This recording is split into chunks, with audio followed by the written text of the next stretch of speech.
What are you told about women in ancient African history? Perhaps they are said to take care of the house and their families, but this is not even a fraction of the truth. On digging into ancient African history, we come to know about the role of women as most powerful queens, leading armies, resisting colonial rules, and running empires as the sole guardian. Pay attention, because when they were queens, it did not mean being the wife of the king, but being the only possessor of supreme power. But who are these women? When did they live, and what role do they play? Welcome to a new episode of Black Culture Diary, a channel where we talk about less known and hidden Black history, culture, arts, and lost civilization. We scrutinize history here to bring the Black culture back on the surface again. I just want to say to those who have joined our community, thank you for the support. We encourage you to join our community in supporting and building a strong Black history education medium. In this episode, your understanding of women's role in ancient African civilizations will be changed. Let's get started.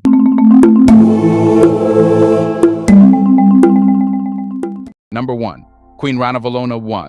In 1828, Queen Ranavalona I became the ruler of the Kingdom of Madagascar after her husband and cousin, Ranavalona I, passed away. She held the position of queen for an impressive 33 years. During her reign, she implemented a policy of isolating her kingdom from European powers and promoting self-sufficiency. This is quite unbelievable because countries are following these policies to this day. She wanted to reduce economic and political dependencies on foreign nations. Not only that, but she knew how to resist and defend her kingdom. In 1832, she successfully defended her territory against a French attack on the coastal town of Foul Point.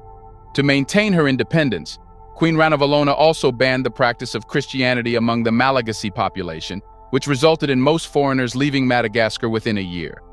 On August 16, 1861, Queen Ranavalona peacefully passed away in her sleep. To honor her memory, the population slaughtered 12,000 cattle, and the meat was distributed among the people. The official mourning period lasted for 9 months. Although Queen Ranavalona I was traditionally portrayed as a cruel tyrant, modern historians now recognize her as a shrewd politician who effectively safeguarded the political and cultural sovereignty of her nation from European encroachment. Her name, Ranavalona, means foremost of noble women. Number 2. Female pharaoh of Egypt, Hatshepsut. Hatshepsut ruled Egypt as a pharaoh from 1473 to 1458 BC. Her reign was relatively peaceful, and she embarked on an impressive construction campaign, including the renowned temple at Luxor. Hatshepsut also led a successful sea expedition to the land of Punt, which is situated in present-day Eritrea and Ethiopia. But a woman ascending the Egyptian throne was rather uncommon. Despite this, she knew how to rule, using her full authority as a pharaoh, rather than being merely the wife of a male king. She even adopted a full throne name and had statues depicting her as a male king, complete with a beard. Number 3. Queen Amina. Queen Amina was born in 1533 and played a significant role according to historical records. Her mother, Queen Bakwa Turunku, reigned over Zaria, which is now a major city in present-day Kaduna State, northern Nigeria. It should be noted that Amina's family was prosperous due to their involvement in trade, and she developed her military skills by serving with the Zazao cavalry. Yes, this is what women were capable of doing even hundreds of years ago in Africa.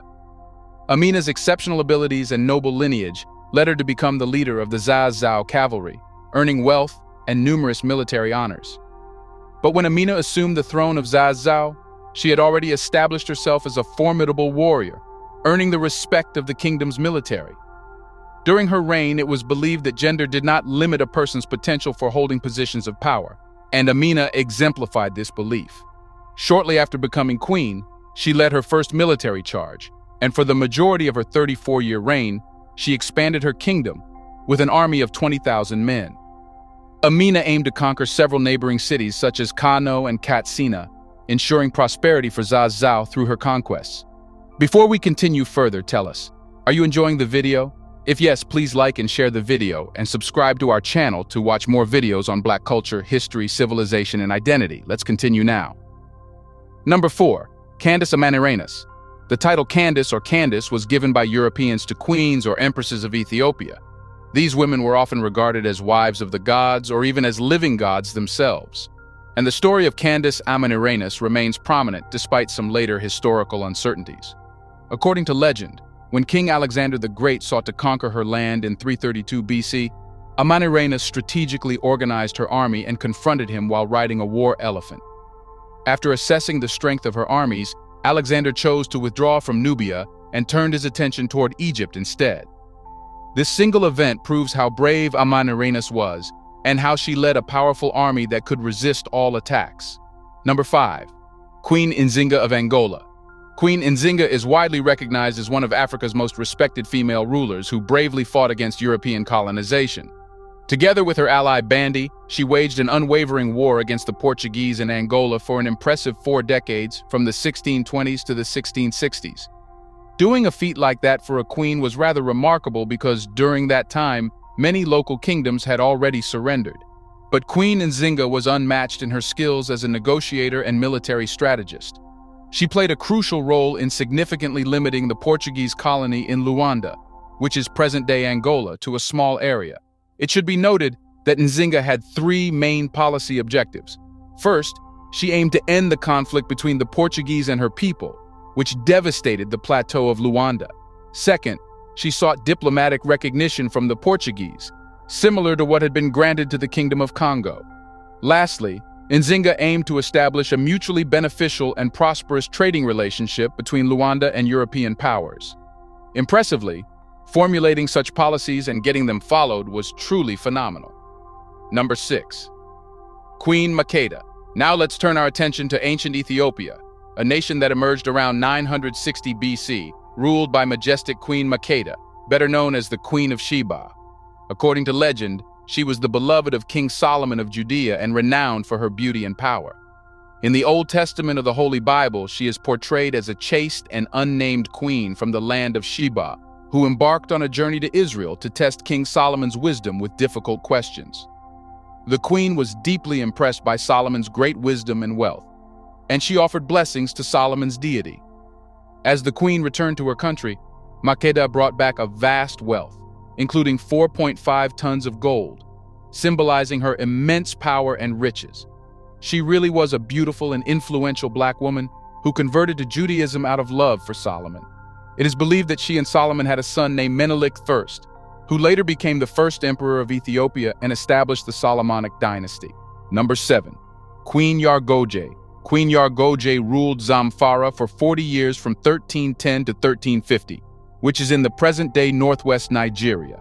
She expanded and relocated the capital of the kingdom from Dusé to a strategically defensible area called Kwarinbani. This simple yet shrewd act shows how genius she was. She was the first daughter of Daka, the 5th king of Zamfara, held the title of queen and also served as the head of the brewery court.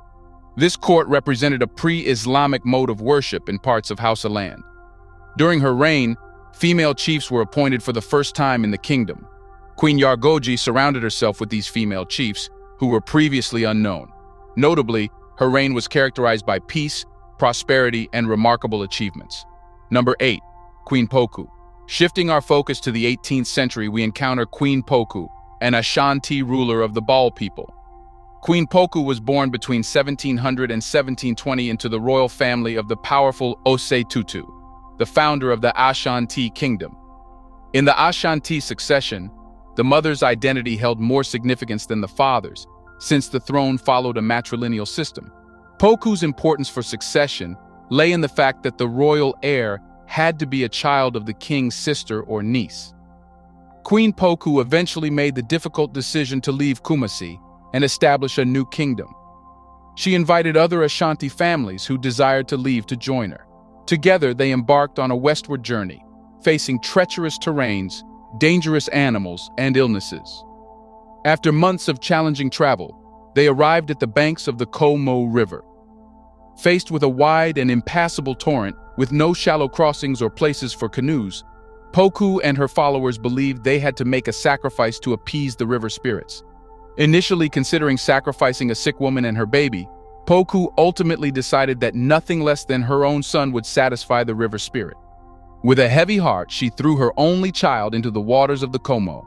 This event showed how she could lead and sacrifice everything in her power. Number 9. Queen Nefertiti. Nefertiti was married to Pharaoh Akhenaten and reigned alongside him from around 1353 to 1336 BC. She is famously known for her beauty, which is what her name signifies. Nefertiti and Akhenaten established the court of Aten, a place of worship dedicated to the sun god. They also promoted a new and distinct style of Egyptian art that differed greatly from previous artistic traditions. But Nefertiti holds a special place in Egyptian history and is considered an iconic symbol of the country. She was often referred to as the ruler of the Nile and was believed to have divine ancestry, being seen as a daughter of the gods. Therefore, Nefertiti wielded immense power and is thought to have held a status equal to that of the pharaoh himself. Alongside her husband, she participated in the worship of Aten and held the revered position of a priest attending to the god. This elevated status is highlighted in depictions of her on temple walls, where she is often portrayed as the same size as the pharaoh himself. However, after 12 years of prominence, Nefertiti mysteriously disappears from historical records, leaving behind unanswered questions and fueling speculation and debates regarding the circumstances of her vanishing. Number 10. Queen Idia. Queen Idia was the mother of Esigye, who became the influential king of Benin from 1504 to 1550 in what is now southern Nigeria. It's less known that Queen Idia played a pivotal role in her son's ascent to power and actively supported him during his reign. Perhaps without her, he would have never gotten the throne. Not only that, but Idia was renowned for her remarkable warrior skills and fought relentlessly before and during Esigye's rule. When her husband, Oba Ozolua, passed away, leaving behind two powerful sons contending for the throne, Esigye controlled Benin City, while another son, Aruan, held influence in the important city of Udo, located about 30 kilometers away. Idia rallied an army to support Esigye in the region of Unwam, near the Ose River, leading to the defeat of Aruan and securing Esigye's position as the 16th king of the Benin Kingdom. Subsequently, the Never-Sindagala people launched a campaign to regain control of Benin's northern territories.